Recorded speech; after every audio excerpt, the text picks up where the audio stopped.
প্রিয় শিক্ষার্থী বন্ধুরা, আসসালামু আলাইকুম। গ্রামার গোল্ড ইউটিউব চ্যানেলে তোমাদের সবাইকে স্বাগত জানাচ্ছি। আমি আসিফ আহমেদ। বন্ধুরা, তোমরা যারা এইচএসসি পরীক্ষার্থী তারা সবাই জানো যে ইংরেজি দ্বিতীয় পত্রে রিপোর্ট লিখতে হয়, কিন্তু আমরা অনেকেই জানি না কিভাবে রিপোর্ট লিখতে হয়। একটা রিপোর্টের কয়টি অংশ, রিপোর্টের হেডলাইন কিভাবে লিখতে হয়, হেডলাইন্স সাধারণত কোন টেন্সে লেখা উচিত, রিপোর্টের বাইলাইনে কি লিখতে হয়, বডিটা কেমন হবে, লিডে কি লিখতে হবে, রিপোর্ট আসলে কয়টা ওয়ার্ড লিখবো, কয়টা প্যারাগ্রাফে লিখবো, এই ধরনের অনেক জিজ্ঞাসা আমাদের মধ্যে আছে। আশা করছি আজকের ভিডিওটি দেখার পর রিপোর্ট লেখাটা অনেকটাই সহজ হয়ে যাবে এবং নিজের মতো করে সুন্দর করে গুছিয়ে রিপোর্ট লিখতে পারবে। বন্ধুরা, তাহলে আর দেরি না করে চলো কিভাবে রিপোর্ট লিখতে হয় আমরা একটু দেখি।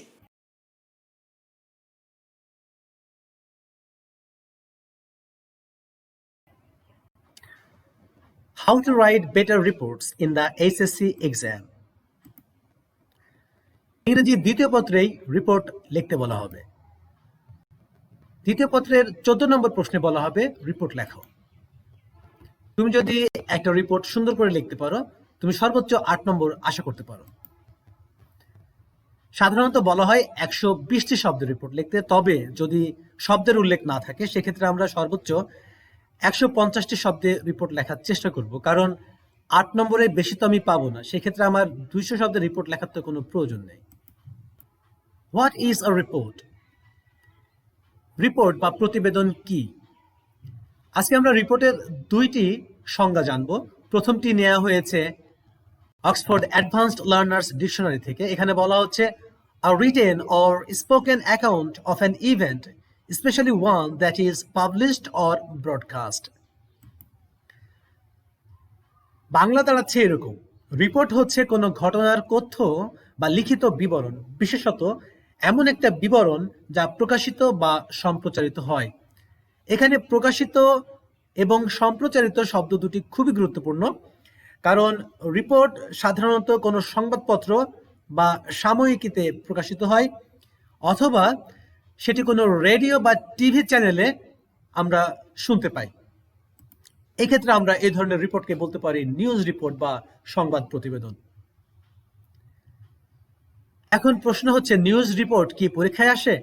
উত্তরে বলবো হ্যাঁ, আসে।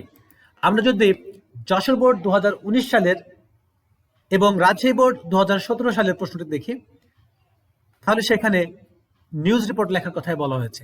আমি পড়ে শোনাচ্ছি। Suppose you are a reporter of a daily newspaper. মনে করো তুমি একটা দৈনিক সংবাদপত্রের প্রতিবেদক। এখান থেকে কিন্তু সুস্পষ্ট হয়ে গেল যে এটি news report. Have covered the news of the prize giving ceremony held in your college a few days ago. Now write a report of about 120 words on that issue. Give a title to your report. রিপোর্টের আরেকটি সংজ্ঞা আমরা দেখি। এটা নেওয়া হয়েছে Longman dictionary of contemporary English থেকে। এখানে বলা হচ্ছে a written or spoken description of a situation or event, giving people the information they need. Report হচ্ছে কোনো ঘটনা বা পরিস্থিতির তথ্যবহুল লিখিত বা কথ্য বর্ণনা। রিপোর্টের এই সংজ্ঞা থেকে আমরা বলতে পারি এটি নিউজ রিপোর্ট না, এটি হচ্ছে জেনারেল রিপোর্ট বা সাধারণ প্রতিবেদন। পরীক্ষায় আমরা সাধারণ প্রতিবেদনও আসতে দেখি। আমরা এখন আগে থেকে তৈরি করা একটা রিপোর্ট দেখতে পাচ্ছি এবং আমরা জানি একটা রিপোর্টে সাধারণত 6টি অংশ থাকে। তবে যেহেতু প্রায় প্রত্যেকটি সংবাদপত্রই সংবাদ পরিবেশনের ক্ষেত্রে তাদের নিজস্ব স্টাইল অনুসরণ করে, তাই রিপোর্টের অংশগুলোর সংখ্যা পত্রিকা ভেদে কম বেশি হতে পারে। এখন আমরা রিপোর্টের প্রত্যেকটি অংশ পৃথক পৃথকভাবে দেখব এবং কিভাবে সেই অংশগুলো লিখতে হয় সেটি জানার চেষ্টা করব এবং প্রত্যেকটি অংশের যে স্বতন্ত্র বৈশিষ্ট্য আছে সেটাও উপলব্ধি করব। রিপোর্টের প্রথম অংশটিকে আমরা বলি হেডলাইন। আমি এই রিপোর্টের হেডলাইনটি পড়ে শোনাচ্ছি। City college celebrates GPA 5 holders of its 2019 HSC batch. রিপোর্টের হেডলাইন কখনোই খুব বড় হয় না। খুব ভালো হয় যদি আমরা 10টি শব্দের মধ্যে হেডলাইনটি লিখে ফেলতে পারি। হেডলাইন হতে হবে আকর্ষণীয়, কারণ সংবাদপত্রের হেডলাইন যদি আকর্ষণীয় না হয় তাহলে পাঠক সংবাদটি পড়তে আগ্রহ বোধ করবে না। সংবাদপত্রের হেডলাইন সাধারণত প্রেজেন্ট ইনডেফিনিট টেন্সে লেখা হয়। City college celebrates GPA 5 holders of its 2019 HSC batch. এই হেডলাইনে সেলিব্রেট শব্দটি হচ্ছে ভার্ব, এবং আমরা খেয়াল করছি যে এই ভার্বটি প্রেজেন্ট ইনডেফিনিট টেন্স ব্যবহার করে লেখা হয়েছে। হেডলাইনে প্রেজেন্ট ইনডেফিনিট টেন্স ব্যবহার করে বোঝানো হয় যে খবরটি এখনো টাটকা আছে, বাসি হয়ে যায়নি। রিপোর্টের দ্বিতীয় অংশটিকে আমরা বলি বাইলাইন। বাইলাইনে সাধারণত রিপোর্টারের নাম দেওয়া হয়। এখানে রিপোর্টারের নাম দেওয়া হয়েছে আরিফ আহমেদ। তিনি এই রিপোর্টটি করেছেন। তবে আরিফ আহমেদ চাইলে তার পদবি সহ উল্লেখ করতে পারেন। তিনি এমনও বলতে পারেন, আরিফ আহমেদ স্টাফ রিপোর্টার। এবং বাইলাইনের নিচে আমরা একটা তারিখ দেখতে পাচ্ছি, এপ্রিল 3, 2020। এটিও কিন্তু বাইলাইনের একটা অংশ, তবে বাইলাইনের নিচে লিখতে হয়েছে। রিপোর্টের পরবর্তী অংশটি হচ্ছে প্লেস লাইন। প্লেস লাইনে সাধারণত যেখান থেকে রিপোর্টে লেখা হচ্ছে সেই স্থানের নাম উল্লেখ করতে হয়।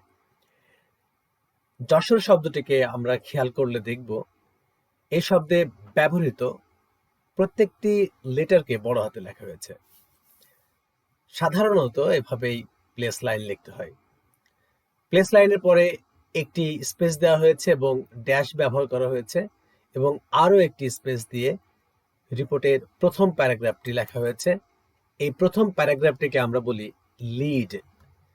লিড হচ্ছে রিপোর্টের সবচেয়ে গুরুত্বপূর্ণ প্যারাগ্রাফ, এবং এটিকে সমগ্র রিপোর্টের একটি সারাংশও বলা যায়। লিডে সাধারণত 4 ধরনের তথ্য আমরা পেয়ে থাকি। আমরা যে রিপোর্টটি নিয়ে কাজ করছি সেই রিপোর্টের লিডে 4 ধরনের তথ্য আছে কিনা সেটা আমরা একটু যাচাই করে দেখি। আমরা যদি হোয়াট দিয়ে একটা প্রশ্ন করি, আমরা যদি বলি যে রিপোর্টটি কি নিয়ে, what is the report about, তাহলে আমরা উত্তর পাচ্ছি রিসেপশন সেরিমনি, অর্থাৎ একটা সংবর্ধনা অনুষ্ঠান।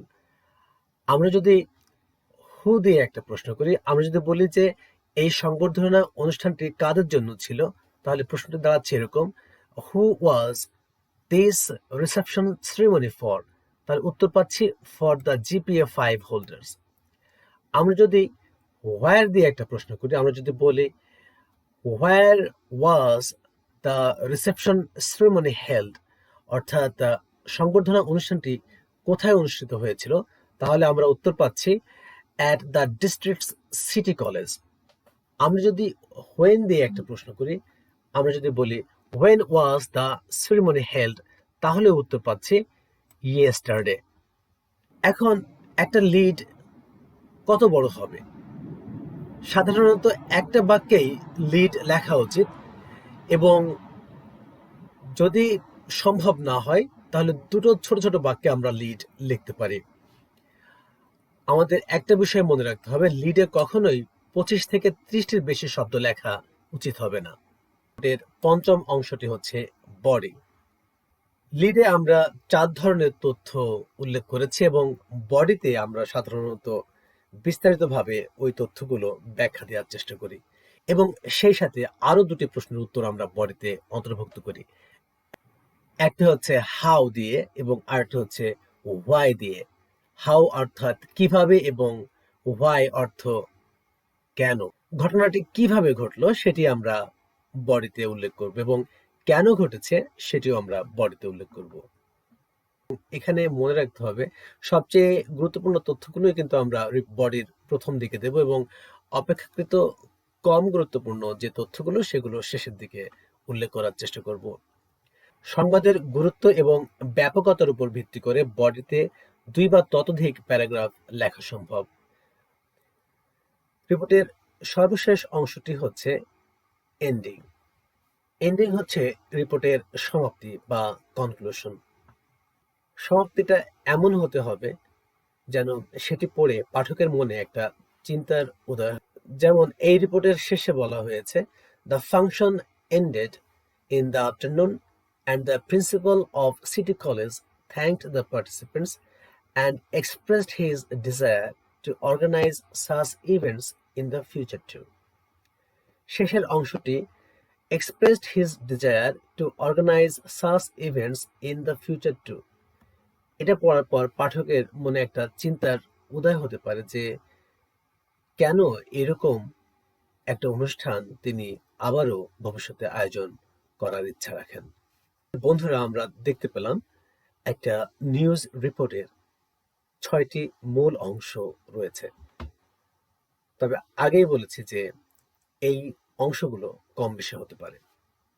Let's read some real news report. এখন আমরা কিছু প্রকৃত নিউজ রিপোর্ট পড়ব এবং দেখব যে 6টি অংশের কথা আমরা বলেছিলাম সেগুলো নিউজ রিপোর্টের মধ্যে পাওয়া যায় কিনা। আমরা প্রথমেই দ্য ইন্ডিপেন্ডেন্টে প্রকাশিত একটি নিউজ রিপোর্ট দেখব। আমরা জানি রিপোর্ট শুরু হয় হেডলাইন দিয়ে, কিন্তু এখানে তা হয়নি। রিপোর্টের শুরুতেই দেওয়া হয়েছে ডেট, তারপরে headline, finance minister goes to Singapore for treatment, এবং হেডলাইনটি কিন্তু অনেক ছোট, 1 2 3 4 5 6 7 7টি শব্দে লেখা হয়েছে এবং গোজ অর্থাৎ প্রেজেন্ট ইনডিফিনিট টেন্স ব্যবহার করা হয়েছে। হেডলাইনের ঠিক নিচেই বাইলাইন থাকার কথা, কিন্তু আমরা দেখছি যে এই রিপোর্টে বাইলাইন নেই, কারণ রিপোর্টটি দ্য ইন্ডিপেন্ডেন্ট পত্রিকার কোনো সাংবাদিক লেখেনি।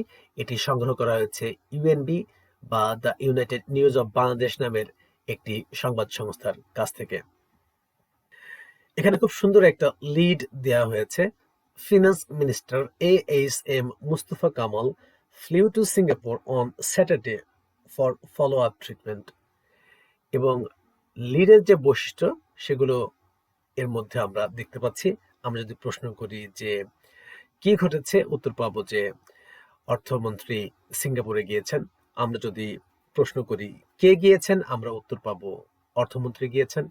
আমরা যদি প্রশ্ন করি কোথায় গিয়েছেন, আমরা উত্তর পাবো সিঙ্গাপুরে গিয়েছেন। আমরা যদি প্রশ্ন করি কবে গিয়েছেন, তাহলে আমরা উত্তর পাবো শনিবারে গিয়েছেন। আমরা বডিতে দেখতে পাচ্ছি মাত্র 2টি প্যারাগ্রাফ লেখা হয়েছে। যেহেতু এটি একটা সাধারণ ঘটনা, তাই অকারণে বেশি তথ্য উল্লেখ করা হয়নি। এন্ডিংটা যদি আমরা খেয়াল করি তাহলে আমরা দেখব যে একটা বাক্যে এন্ডিংটা লেখা হয়েছে, Kamal is scheduled to return home on December the 11th, reads a press release. আমরা বলেছিলাম যে এন্ডিংটা এমন হবে যে মানুষের আগ্রহ থাকবে। আমরা কিন্তু চিন্তায় থাকবো যে আমাদের অর্থমন্ত্রী সিঙ্গাপুরে গিয়েছেন এবং তিনি ডিসেম্বরের 11 তারিখে ফিরে আসবেন। আমরা এখন bdnews24.com এর একটা নিউজ রিপোর্ট লক্ষ্য করি। প্রথমেই হেডলাইন দেওয়া হয়েছে 6 dead as truck slams into bus in Tangail, এবং হেডলাইনটি যথেষ্ট ছোট এবং হেডলাইনের নিচে আছে বাইলাইন, টাঙ্গাইল করেসপন্ডেন্ট bdnews24.com। আমরা যদি বাইলাইনটির দিকে তাকাই তাহলে দেখব এখানে করেসপন্ডেন্ট শব্দটি রয়েছে, যেটি একটি নাউন, এবং এটি নাউন হওয়াতে এর আগে টাঙ্গাইল শব্দটি বসানো সম্ভব হয়েছে একটা মডিফায়ার হিসাবে, এবং অত্যন্ত দক্ষতার সাথে প্লেস লাইনটিকে এনে বাইলাইনে ব্যবহার করা হয়েছে। এবং আমরা জানি বাইলাইনের নিচেই ডেট থাকে এবং এখানে ডেটটি ব্যবহার করা হয়েছে।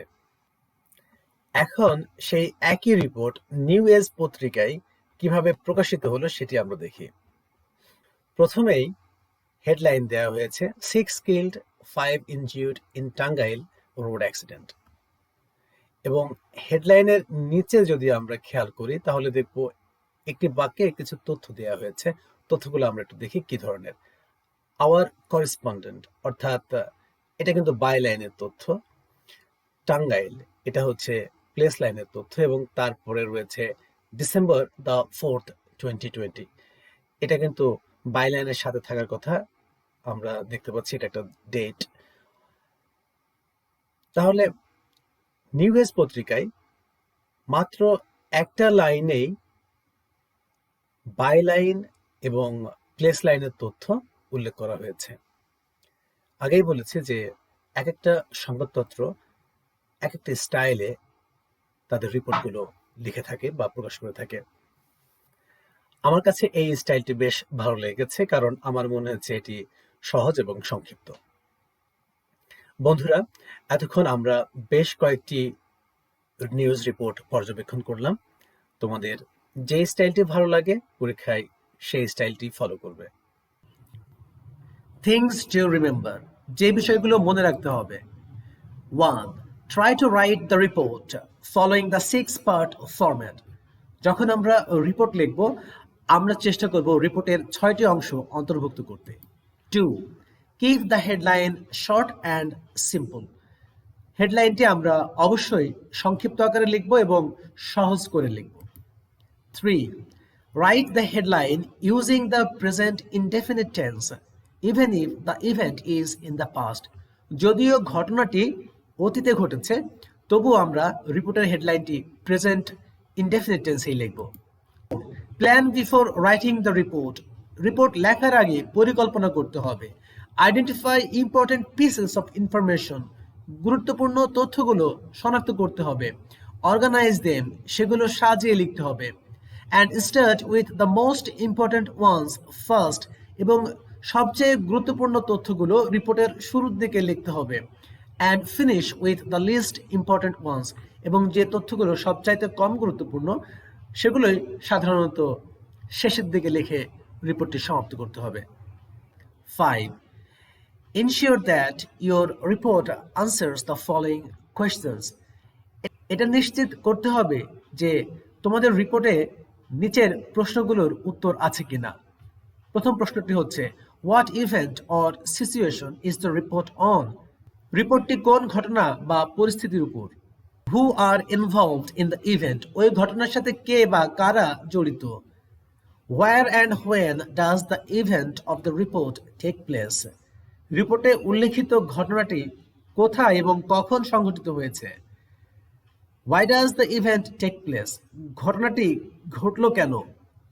How much impact does the event have on the people involved, এবং যে সমস্ত মানুষ ওই ঘটনার সাথে জড়িয়ে আছে তাদের উপর ঘটনার প্রভাব কতখানি পড়েছে।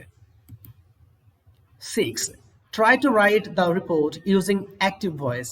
আমরা চেষ্টা করব রিপোর্টটি অ্যাক্টিভ ভয়েসে লেখার যতদূর সম্ভব, কারণ অ্যাক্টিভ ভয়েসের বক্তব্যগুলো বেশি জোরালো হয়ে থাকে। 7.